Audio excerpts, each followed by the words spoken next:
premièrement, c'était pour sécuriser ma famille. Malheureusement, quelques membres dans ma famille se sont fait emprisonner, dont mon petit cousin qui a 23 ans. Deuxièmement, c'était pour mes amis qui n'ont pas le même privilège que moi, ayant la nationalité française. C'était tout leur rêve, toute leur carrière qui tombait à l'eau. De voir cette injustice-là, ayant une double culture, ayant grandi aussi en France, ça m'a donné une vraie raison d'essayer d'aider.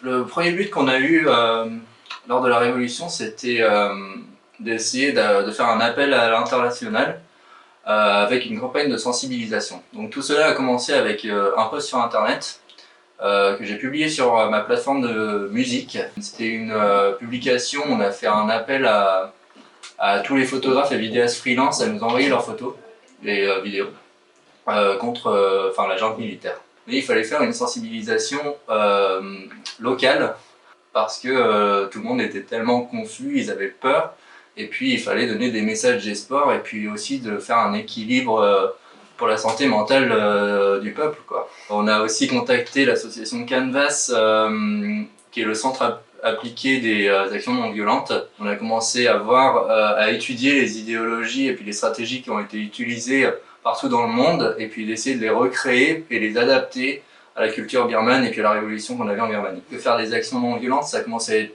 très très dur. J'ai totalement arrêté les actions directement dans la révolution. J'ai commencé avec mes amis un projet d'éducation pour tous les villages où ils ont eu beaucoup de réfugiés qui ont été bombardés et puis brûlés par les militaires. Là aujourd'hui on a 5 écoles, on a 180 étudiants et 20 profs volontaires grâce aux fonds qu'on a récoltés depuis l'année dernière. Ce que ça m'apporte premièrement, c'est ça me donne de l'espoir de faire ce genre d'action là, parce qu'il faut de l'espoir pour survivre tout ça, et puis pour penser que je pourrais rentrer chez moi un jour. Ça permet d'avoir un peu moins de culpabilité en reconnaissant mes privilèges étant libre en Europe.